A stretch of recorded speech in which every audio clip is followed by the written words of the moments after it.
Las lenguas son organismos vivos y las palabras se ven sometidas a procesos de desgaste y cambio con el uso que de ellas hacen los hablantes.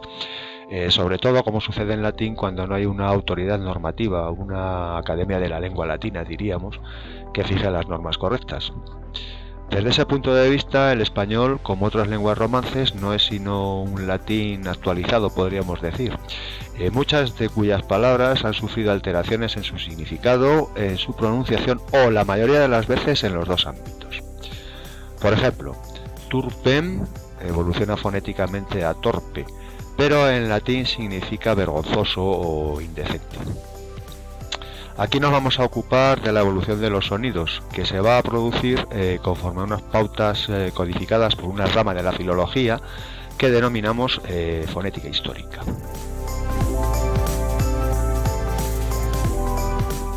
Las palabras que han evolucionado fonéticamente desde el latín hablado son vulgarismos. Por ejemplo, aurum evoluciona a oro. Pero cuando ha sido necesario en distintas épocas históricas crear nuevos términos para nuevas realidades, o simplemente se ha querido darle prestigio a palabras existentes, se ha recurrido y aún se recurre a las lenguas clásicas, de las que se han rescatado palabras sin hacerlas pasar por ninguna evolución fonética. A esto es a lo que denominamos cultismos. Por ejemplo, claven evoluciona a llave. Sin embargo, hemos rescatado como doblete o como palabra culta el término clave para hacer referencia a el elemento que nos permite darle solución a un problema. Incluso hay expresiones que han sido tomadas tal cual del latín y denominamos latinismos. Por ejemplo, ipso facto. Literalmente significa en el hecho mismo, o lo que es lo mismo en el momento o inmediatamente. Aquí tienes recogidas algunas instrucciones para el uso de este apartado de la aplicación, pero las iremos explicando esas instrucciones sobre la marcha, particularmente en su vertiente práctica. Vamos a empezar por la evolución de las vocales, que como recordarás en latín pueden ser largas o pueden ser breves. Pues bien, las vocales largas del latín y la vocal A son mucho más resistentes, de manera que no cambian en su tránsito al español. Por ejemplo, floren o larga, flor en español, durum o larga, duro en español. Sin embargo, las vocales breves han evolucionado, como puedes ver en el gráfico. Por ejemplo, la E breve diptonga en español en IE, aunque a veces tiene una solución E o I. Por ejemplo, herban es hierba. O por ejemplo la O breve también diptonga en español en UE. Rotam, rueda. La I breve evoluciona a E. Piram, pera. Y la U breve evoluciona a O. Bucam, boca.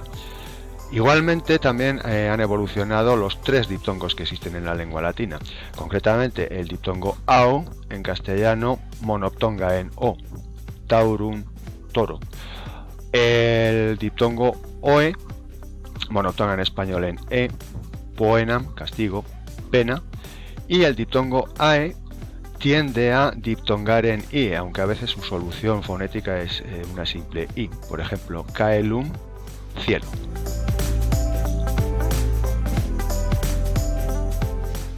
Te habrás dado cuenta de que los sustantivos y adjetivos que aparecen en latín siempre acaban en M. Es que esa es la marca de un caso denominado acusativo que ya estudiaremos más adelante. De todas formas, es interesante advertir que ese sonido M ya no se pronunciaba desde el propio latín vulgar. Bueno, te habrás dado cuenta de que aparecen en las reglas de evolución unos números. Bien, para lo único que sirven estos números es para identificar cada fenómeno cuando realicemos los ejercicios posteriormente. Para acabar este apartado vamos a enumerar otros fenómenos que tienen que ver con la desaparición de sonidos en la secuencia fónica. Concretamente nos interesan dos. Por un lado, el apócope no es otra cosa que la pérdida de la vocal final de la palabra. Por ejemplo, vendere, vender. La E ha desaparecido en el infinitivo del español. La síncopa es la pérdida de la sílaba pretónica, postónica o de ambas. Por ejemplo, mayorem, mayor, ha desaparecido la última sílaba. A efectos prácticos, para indicar que actúa la síncopa y te sea sencillo identificar este fenómeno, lo que hacemos es poner una tilde sobre la vocal tónica de la palabra que va a sufrir la síncopa. Para terminar también, nombrar el fenómeno de la prótesis, que no es sino la adición de una E en aquellas palabras que comienzan por ese líquida, es decir, por esa seguida de consonante. Por ejemplo, escola, escolam, escuela. Bueno, vamos a proponerte algunos ejercicios sobre lo que acabamos de exponer, y de paso para que te familiarices con el uso de este tipo de actividades en la aplicación. Aquí verás un conjunto de ejercicios diversos y si cogemos el primero, lo único que se te pide es que, teniendo en cuenta las reglas que actúan sobre la palabra, resuelvas la evolución fonética, para que no tengas que ir continuamente hacia atrás en busca de cuáles son esas reglas. Recuerda que estaban numeradas, entonces aquí simplemente buscamos el tema de las vocales y aquí las tienes. En el primer caso, obun actúa en la regla 2, es decir, la O breve diptonga en UE, y la regla 4, donde la U breve evoluciona a O. Por lo tanto, el resultado tiene que ser huevo, con H, porque en español ninguna palabra que empiece por UE puede dejar de llevar H. El segundo ejercicio es justo lo contrario, es decir, tú ya puedes ver la evolución fonética al español de la palabra latina y lo único que tienes es que identificar las reglas que actúan. Si cogemos el caso de la última, de laborare, en español da labrar, aunque tiene un cultismo que es laborar.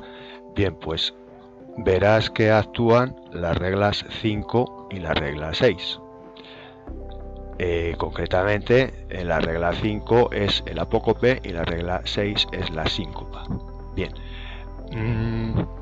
si pulsas el botón de corrección, comprobarás tus aciertos y tus errores. Y si pulsas o haces clic en el botón derecho del ratón, podrás ver las soluciones.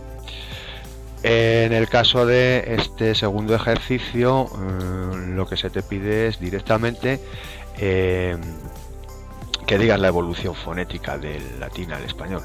Claro, aquí no te solicita que digas o escribas las reglas que actúan, sino la simple o la evolución directa.